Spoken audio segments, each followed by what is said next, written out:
Je ne vous ai pas dit au revoir. C'est un livre qui vient de sortir, de Johan Huget, qui nous a surpris. On n'a pas le temps de dire au revoir à cause de quoi? À cause d'une blessure?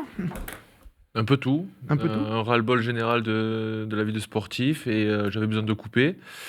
Et la blessure aussi étant là, j'avais fini ma carrière mi-avril.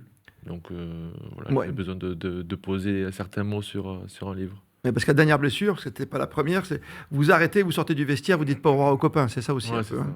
ouais. Je passe spoiler le livre, c'est le début du livre. Non, c'est ça, je pars du vestiaire, tout le monde est encore en train de jouer. Je sais que c'est la fin de ma carrière avec une rupture du tendon d'Achille.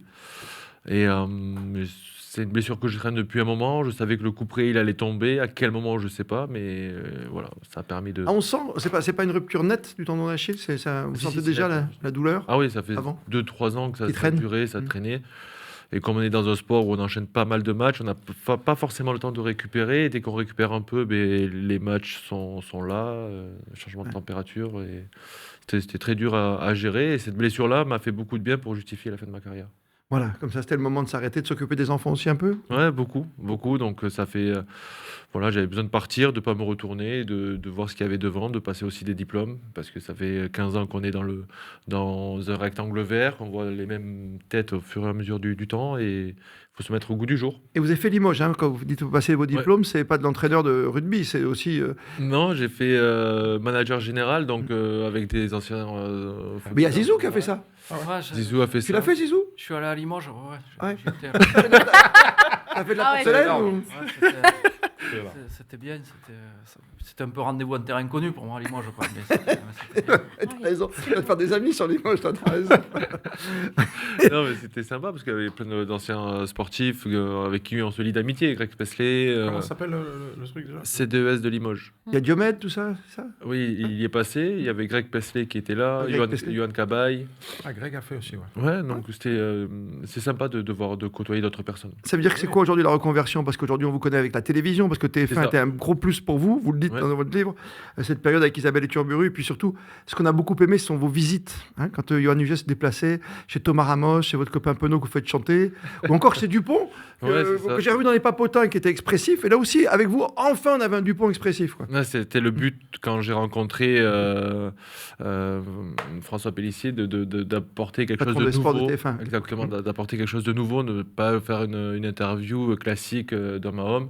Mais j'avais la chance d'avoir arrêté très tôt, enfin, juste avant la Coupe du Monde, donc j'étais en relation encore avec les joueurs. Et ça a permis d'avoir des interviews un peu décalées, mais sérieuses à la fois, notamment avec Damien, ou voir aussi un Antoine Dupont passer sous un baby-foot. Ah oui. Ça fait du bien et ça donne un peu d'humain à tout ça. Ça a cartonné Huget à domicile, hein, c'est vrai, c'est un Non, beau c'est- succès de télé. C'était un très beau succès, on ne s'attendait pas forcément parce que c'était juste une histoire d'hommes, d'anciens, enfin pour moi d'anciens rugbymen Ouais. qui allaient à la rencontre de gars qui allaient jouer une Coupe du Monde à domicile et ça s'est super bien passé. Bon, c'est pas comme ça qu'on a gagné cette Coupe du Ouais, Monde, mais- elle nous manque, hein. C'est ça qu'on a envie de voir. Et comme tu disais, les interviews habituelles, parce que ce qui est un peu classique, mais là c'est bien, tu sors un peu du cliché, et puis on a envie de voir l'humain derrière le sportif en fait. C'est ça qu'on a envie de voir. Et C'est surtout pas, c'est pas le sportif. Le sportif, tu le vois, et on le Mm. voit, je suis bien placé pour le savoir que pour le football, on le voit vraiment trop à la télé. Mais là, tu vois dans un autre contexte, et c'est intéressant, c'est ça qui est C'est intéressant. exactement ça parce que en fait aujourd'hui on est obligé de passer par des agents pour avoir les autorisations, pour avoir Même le les clubs. droit On de... dit ça à nous, les journalistes. Ouais. Et aussi, Moi qui voyageais compliqué, tout le hein. temps de... Mais hein. même pour moi, ça a été très compliqué parce que je pensais que ça allait se faire rapidement et facilement parce que Toi aussi, j'avais t'as une été- proximité. t'as- t'as- Et des fois, l'agent il m'appelle et il me dit non, mais il faut que tu. Je dis, écoute. Donc je remettais un peu à leur place. J'avais Même des potes, quoi. ouais, même des fois. Je Ah dis, ouais. écoute, donc Après, j'appelais directement le joueur en question. Je dis écoute, Oui. on va s'arranger entre Non, mais nous. Et l'agent, qu'est-ce qu'il dit là? Voilà. À ce moment-là, il est Non, content. il faut que tu passes par moi. Je dis, moi, je suis pas journaliste, je suis un ancien Ouais. rugbyman, donc je passerai par le joueur. Et T'as c'est- réussi à contourner cet obstacle, qui est pas facile, hein. Non, c'est pas facile, c'est pas Mm. facile. Et après, voilà, c'était montrer aussi les joueurs dans un autre décor en confiance, parce qu'il faut que le joueur soit en confiance. C'est juste ça. Et je savais qu'avec moi, il n'y a pas de problème. Ouais, les footballeurs, tu sais que c'est de plus en plus compliqué. Même toi, Ouais, par ça exemple, passe sur Eric, un gaz. ancien du PSG, tu veux faire Mbappé à l'époque. Aujourd'hui, tu veux faire Dembélé, ça se passe comment? C'est pas possible. Tu arrives, tu montes ta carte, tu dis ancien Alors du moi, en PSG. plus, je suis d'une époque différente. Non, mais c'est vrai. Non, mais- Je suis d'une époque différente, mais c'est trop compliqué. Et c'est ce que je disais par rapport au foot et par rapport au Paris Saint-Germain. Tu starifies tout, en fait. Et du coup, tu coupes Je dis, mais tu penses qu'un Neymar ou un Messi, quand il rentre au Brésil ou en Argentine, tu crois qu'il va pas signer des autographes et qu'il y a Oui. une barrière partout et je comprends pas en fait pourquoi on fait ça en France. Je sais pas, c'est dénaturer le côté sport au départ, le côté nature de. Mais dans tous les sports, parce qu'il y a eu le football, tu Ouais, vois, en ouais, Formule bien 1, sûr. c'était compliqué, tu vois, en rallye, ça arrive, tu vois, les rugbyman, à une époque, ils étaient super abordables, ils sont un petit peu moins abordables, même s'ils le sont encore toujours, ou Ouais, c'est difficile. Ça a mais- changé. de plus en plus difficile En fait, aussi. c'est les clubs qui mettent Mm. beaucoup de barrières pour. C'est Ouais. pas Parce forcément que les joueurs. Des fois, les joueurs. professionnalisent, donc du coup, après, Exactement. ça change. Mais C'est pour contrôler la Bien sûr. communication également aussi. Puis ils sont beaucoup plus entourés maintenant aussi, les athlètes. Oui, mais tu vois, Léo Marchand, par exemple, pour nous, on a travaillé ensemble Mm. sur les Jeux Olympiques, c'est par rapport à nos médias respectifs, quand tu vois Léo Marchand, c'est terrifiant. Tu sais que tu vas l'avoir une fois avant et après, c'est fini, quoi. C'est clair. Ouais. Et il parle une journée et encore, ça l'a fatigué, cette journée. Et On a, on vu, voit. on a vu sur le reportage qu'il avait Tu l'as vu un média day et c'était compliqué pour lui de gérer tout ça. Ouais. C'est important de laisser une trace, comme disait Guy Novès, à un certain Johan Huget, joueur. Et c'est pourquoi ce livre? C'est pour vos enfants? C'est pour vous? Non, c'était pour exprimer déjà l'après-carrière. Au-delà de ma carrière, on en parle un peu dans mon autobiographie, bien sûr, mais surtout la carrière, j'avais envie d'exprimer, parce que je suis jeune retraité, de dire que c'était dur. On avait beau être préparé, on avait beau avoir le cursus, comme j'ai pu faire, de passer un diplôme pendant 2 ans. Ouais. Mais la coupure sociale, elle est terrible. Elle est La terrible. petite mort. C'est une ce qu'on dit petite mort, souvent, mais, hein. ouais, c'est la vérité, c'est vrai. ouais, c'est la petite mort, mais pas forcément pour le strass et les paillettes. C'est la petite mort par rapport à ce qu'on vit dans le vestiaire.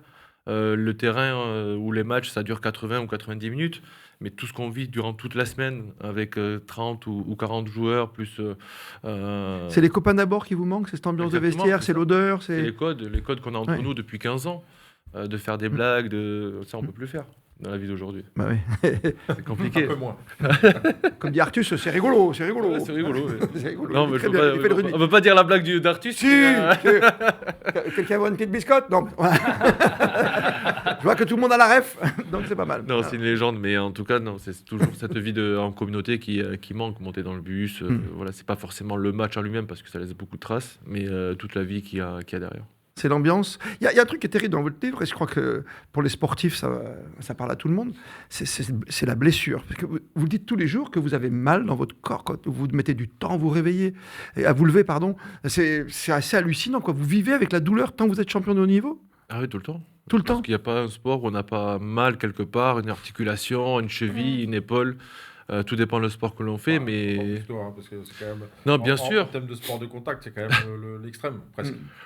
Oui, oui, non, mais Et- d'accord. Non, mais nous aussi, mais je veux dire, là, ça n'a rien à voir. Là, t'es quand Ouais. même, tu prends des mecs dans la figure pendant, Ouais, tout le temps. pendant 80 À minutes. quoi. et à Donc, l'entraînement. j'ai envie de dire, Pareil puis- pour les sports de combat aussi, je Ouais, pense. c'est Ouais. ça. Bien sûr. Mais pendant la mêlée, tu peux te reposer, tu vois. Faire un moule. Non, Ouais, même non, pas. mais- Non, même pas. Mais c'est vrai que les sports de combat, nous, on est dans un sport de combat également, donc tous les jours, on est obligé de passer par ces phases-là et notre corps n'a jamais le temps de se reposer. C'est ça. Et même avoir juste mal à un doigt, c'est terrible au Oui. quotidien. On s'en rend pas compte, mais avoir mal à un index, pour nous, c'est terrible pour attraper, pour faire le lacet. Ah oui, pas le petit lacet, bien vous sûr. passez la balle à l'aile, parce que la vie est belle, bien sûr. 62 sélections, 14 essais, c'est pas mal, des titres, un champion de France, champion d'Europe et tout ça, et une belle reconversion. Le rugby va mieux aujourd'hui, on va arriver dans les 6 nations, on a vécu un été tellement terrible, dramatique pour le rugby, avec ses affaires, avec ses décès de jeunes joueurs. Le rugby arrive à s'en relever petit à petit, mais c'est long quand même, ça laissera des traces, tout ce qui s'est Il passé. arrive à se relever parce que déjà les joueurs ont été blanchis. Déjà, dans ce qui s'est un passé en premier temps. Argentine, oui. Ce qui s'est passé en Argentine. Donc déjà, ça montre que le rugby en soi se porte bien, mais il faut être vigilant parce qu'il se professionnalise. Donc on n'est plus dans un sport amateur, il faut faire attention avec tous les éléments extérieurs qui rentrent en compte. Ça veut dire, quand tu vas boire un coup pour la 3e mi-temps, j'exagère, hein, je force le trait, tu fais attention, quoi. Non, c'est tout, il faut juste prendre en compte ce qui s'est passé, grandir avec, et voilà, c'est tombé sur 2 joueurs, et il faut faire attention parce qu'il peut y avoir des familles derrière. Maintenant, on a eu la chance d'avoir la tournée de novembre, qui s'est Qui a fait super du bien bien. passée avec la Nouvelle-Zélande, l'Afrique du Sud, c'était incroyable, l'Argentine surtout. Et là, un tournoi qui s'annonce compliqué avec 3 déplacements. Pas mal de joueurs déjà blessés juste avant le rassemblement. On espère que ça passe. Charles Olivon, notamment, l'ancien capitaine, enfin, qui est toujours capitaine, hein, Ouais, quelque part. Charles Olivon, Winnie Antonio, le pilier droit aussi qui vient de se faire mal. Il y a beaucoup de blessés, donc j'espère que ça se passera très bien pour eux. Bon, on a Super Dupont. Ouais, et ça fait pas tout, même si Ça fait beaucoup, on l'a vu même à 7. Ça fait beaucoup, mais pas. Faut quand même. Ça fait beaucoup, mais il en faut 14 aussi qui soient derrière. Ouais, mais bon, C'est beau ce qu'il a fait quand même. Vous avez tenté, vous, le rugby à 7 avec, Non. quand on est lié comme vous, Non, arrière j'ai comme pas vous? tenté parce que je revenais de blessure Ouais. au Brésil et ça faisait trop juste pour tenter l'aventure et je voulais avoir pleinement possession de mes moyens. Et Antoine a joué le coup contre vents et marées, hein. Il a essuyé beaucoup de ça. critiques. Oui. Aujourd'hui, on dit c'est super Dupont, il est fort. Oui. Mais pendant le tournoi qui précède les JO, il s'est fait quand même marcher dessus. Il n'a rien dit. Et il a encaissé les coups sans forcément savoir où il allait avec le rugby à 7. ouais. Parce qu'au départ, le C'est rugby à 7 n'est pas prédestiné à avoir une médaille. Ça, c'est Ouais. sûr. Ah oui, ça, c'est sûr. L'histoire elle aurait été différente s'il n'y avait pas eu de médaille, je pense. Hein. On Oui. aurait surtout critiqué. Et puis ça lance lui. les jeux. Souvenez-vous, ça lance les jeux. C'est une des Ouais. premières médailles des C'est la Jeux. Après, il y a la première, folie au Club France. Il y a la fameuse danse. Quoi. Voilà. On fait des pom-pom girls en même temps. Enfin, Non, mais c'est parce que ce qui est fou, c'est qu'il se met en danger quand même. Mm. C'est-à-dire qu'il n'a pas besoin de ça en fait. Il est, en Ouais, termes mais c'est un de- challenge en termes avec les de- sportifs. C'est ce Et que oui, c'est. je sais, mais ce Ouais. que je veux dire, c'est que voilà, il faut quand même le faire. C'est le seul à l'avoir fait et finalement, alors, le résultat est encore plus beau, mais je veux dire, tu te challenges, mais tu n'es pas obligé de te mettre en difficulté comme ça, parce que là, il se met quand même en difficulté. C'est pas même s'il en Bien a sûr. déjà fait tout ça, tu te mets quand même en difficulté. Après, je pense qu'il se connaît tellement bien, il sait de quoi il est capable. Et d'ailleurs, je crois que dès le premier tournoi, dans les Sevens, je crois, Oui. directement, il remporte un titre fait à une Madrid. Premier tournoi, et oui. directement- C'est l'homme du match et le tout. premier, mais je pense que ça a été un tremplin pour lui parce Ouais, qu'il est sorti ouais. de la Coupe du Monde très marqué avec cette défaite contre l'Afrique Mm. du Sud. Et il avait du mal à se relancer en club parce qu'il retombait dans une forme de routine. Et le fait de se mettre en danger avec le rugby à 7, ça l'a permis de se relancer sur tous les terrains. Les stars et les paillettes, c'est votre monde, ça, Rémi Marceau, quand vous êtes Nikos Aliagas. Oui, J'adore planter. j'étais pas prêt. C'est-à-dire que Nikos et le rugby, c'est un petit peu difficile à enchaîner dessus. Hein, Oui. pour le rapport. Donc je cherche une vanne, mais je n'en ai Tu pas. n'en as pas. Mais non, je voulais te lancer justement sur les vannes en rugby, parce que je pensais à Artus tout à l'heure et c'est Ouais, Bagogne. ouais, ouais. T'as un rugbyman dans ta galerie? Bon, après, c'est pas très original, c'est toujours Bernard Laporte qui marche bien. Toujours. Parce qu'on aime l'ouvrier, parce qu'on a envie du ballon, on a envie de faire vibrer le cuir, on a envie de l'engagement. Donc souvent, c'est lui le référent, parce que moi, je Oui. m'adresse souvent plus au grand public, au public très large. Et donc souvent, c'est, les gens ont encore Laporte en tête, mine de rien. Donc, Toujours. Quand j'ai une réflexion ou une vanne à faire sur le rugby, souvent, je prends T'as pas Bernard. travaillé Antoine Dupont encore. Voilà. C'est voilà. dur quand même. Après, Antoine, j'avais... Il est taiseux quand même. Dans ce Et puis Galtier, par contre, je mettais des lunettes de chantier pour faire Galtier. Et là, ça marchait tout de suite. Il m'étonne, c'est incroyable, lunettes. C'est une bonne pub en tout cas pour le fabricant. Tout à De la fait part bon. de. Hein, c'est Il est ça très bon Fabien avec les Galtier. lunettes.